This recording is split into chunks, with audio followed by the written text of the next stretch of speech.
레위기 26장 말씀입니다. 1장에서 25장까지가 이제 하나님께서 이스라엘 백성에게 주신 그 율법, 명령, 규례 이런 것들입니다.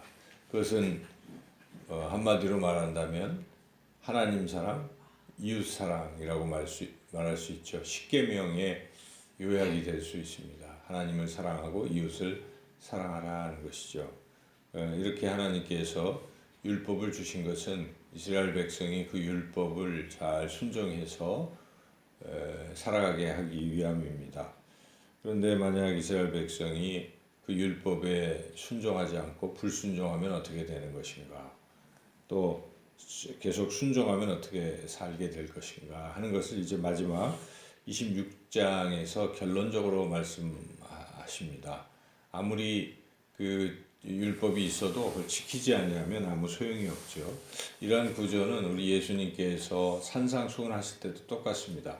산상수훈이 마태복음 5장에서 7장까지 나오는데 5장부터 6장 이제 7장 12절까지인가요? 거기까지는 이제 율법이라는 것은 예수님이 말씀하시는 것은 이러이러한 것이다라고 이렇게 말씀하시죠. 그래서 그 말씀에 이제 그 뒤에 13절부터 끝까지 부분은 순종하면 그 말씀에 순종하면 복을 받는 것이지만 순종하지 아니하면 아무 소용도 없다. 그래서 마지막 부분에는 그 비유 말씀으로 반석 위에 세운 집과 모래 위에 세운 집으로 비교하죠. 그래서 반석 위에 세운 집이라는 것은 이 말씀을 듣고 준행하는 사람을 반석 위에 세운 집과 같다.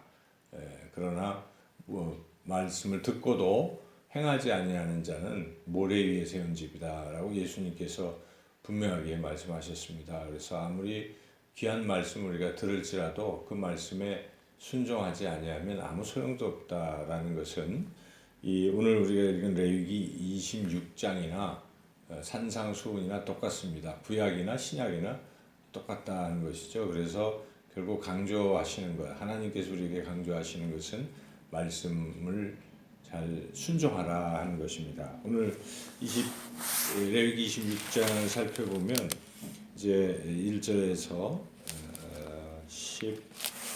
13절까지는 순종할 때의 복이고 14절부터 맨 끝까지는 불순종할 때의 저주, 이렇게 둘로 나뉘어 있습니다. 이러한 구조는 이제 나중에 모세가 이 레위기 말씀을 가지고 이스라엘 백성에게 한번 설교를 하죠. 레위기 성경 본문을 가지고 이스라엘 백성에게 설교하는 것이 신명기인데 신명기도 똑같습니다. 신명기 하다가 이제 28장에 가면 순종하면 복, 우리가 잘하는 거 들어가도 복을 받고 하나님 말씀에 순종하면 나가도 복을 받지만 또 반대로 불순종하면 들어가도 저주를 받고 나가도 저주를 받고 네 떡반죽 그릇과 네 소유들이 다 복을 받고 그러나 반대로 저주를 받고 그 구조가 똑같죠. 그래서 오늘 이 말씀에서도 이 순종하는 자에게 하나님이 복을 주신다는 것인데 그 복은 이제 가나안 땅에 들어갔을 때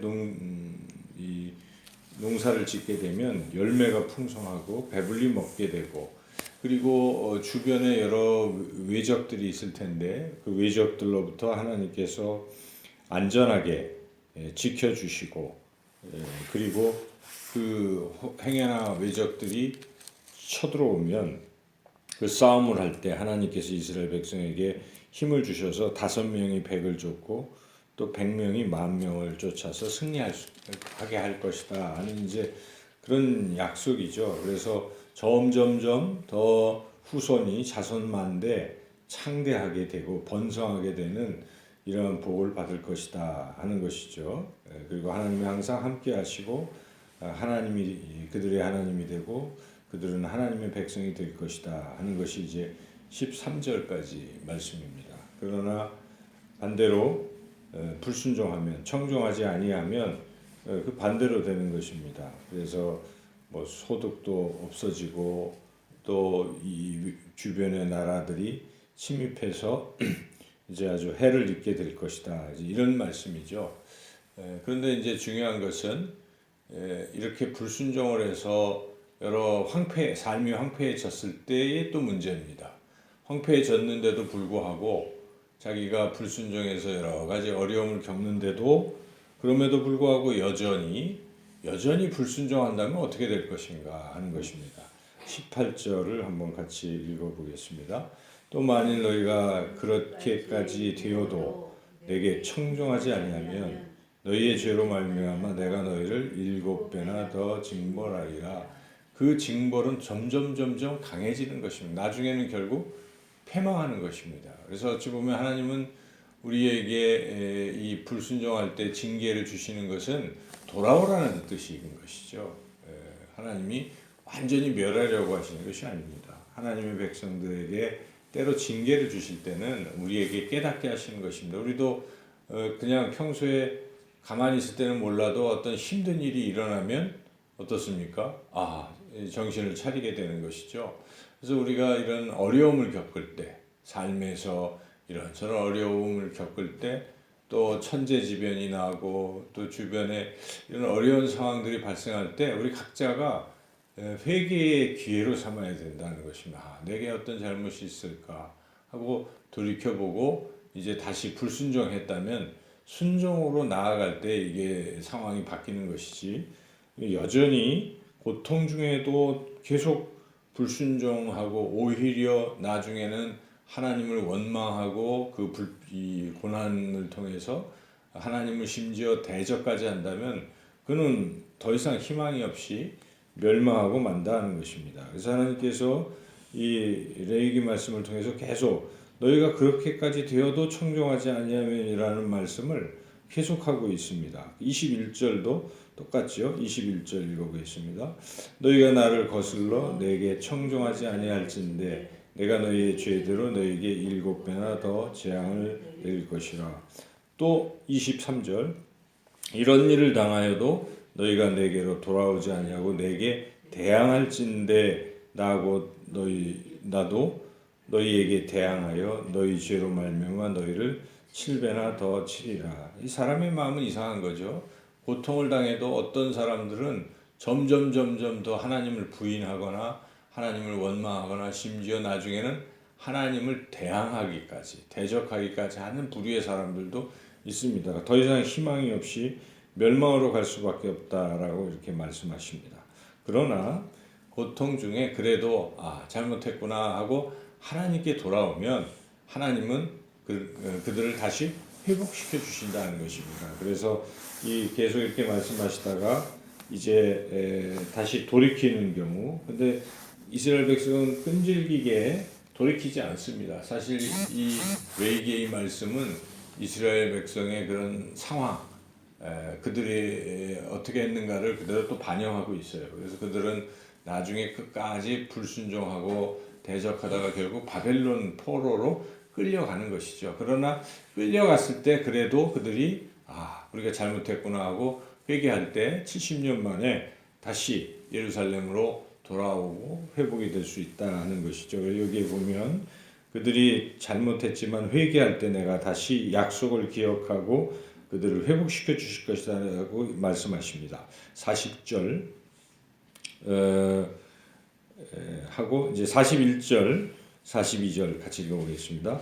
나도 그들에게 대항하여 내가 그들의 원수들의 땅으로 끌어갔음을 깨닫고 그 할례 받지 아니한 그들의 마음이 낮아져서 그들의 죄악의 형벌을 기쁘게 받으면 내가 야곱과 맺은 내 언약과 이삭과 맺은 내 언약을 기억하며 아브라함과 맺은 내 언약을 기억하고 그 땅을 기억하리라. 그래서 그들을 다시 돌이켜서 회복시켜 주실 것이다 라고 이제 이어지는 말씀에서 하죠. 45절까지. 그래서 근데 이제 여기서 우리가 주목할 것은 이 잘못을 했을 때 징계를 받을 수가 있다는 것이고, 징계를 받을 때 그 징계를 받아들이라는 것입니다. 기쁘게 받아들이고 내가 잘못했으니까 이런 벌을 받는구나, 이제 다음부터는 잘해야지 하는 마음으로 그 받는 징계를 기쁘게 여기라 하는 것이죠. 그래서 예레미야 선지자가 사실은 이스라엘 백성에게 이제 갈 때까지 갔기 때문에 이 바벨론의 포로가 될 것이다. 그러므로 너희들이 그 70년을 잘 견디고 하나님을 경외하면 70년 만에 돌아오게 될 것이다. 이렇게 말씀을 전했죠. 그런데 그 말씀조차도 사실 그들이 멸망할 때 듣지 않고 재수 없다고 오히려 안전하다. 하나님이 우리를 멸망시키지 아니한다라고 선포하는 거짓 선지자들의 말에 귀를 기울이고 예레미야를 투옥하고 또 핍박하고 욕하고 그러다가 결국 더 깊은 나락에 빠지게 된 것이죠. 그래서 오늘 우리가 이 레위기 26장 이 말씀을 들을 때 레위기 전체는 이게 가장 중요한 말씀입니다. 그래서 구약에서 모세오경 중에 가장 중요한 핵심인데 핵심의 맨 마지막이니까 얼마나 중요하겠습니까? 그 다른 게 아닙니다. 순종하라는 것입니다. 하나님 말씀에 무조건 순종하면 복을 받게 되는 것이지만 불순종하면 징계를 받는 것인데 불순종하고 나서도 여전히 깨닫지 못하고 어려움이 닥쳐도 더 자꾸 불순종하면 7배나 더하는 것이고 다시 헤어날 길이 없다는 것입니다. 그래서 우리는 순종하며 살아갈 것이고 혹시나 우리 삶에서 때로는 불순종으로 우리 삶이 이제 어려워질 때는 바로 깨닫고 그 어려움을 잘 받아들이고 다시 하나님 앞으로 돌아와서 회복되는 그러한 신앙의 삶을 살아야 하겠습니다. 오늘도 하나님 말씀에 순종하며 살아가시기를 주님의 이름으로 축원합니다.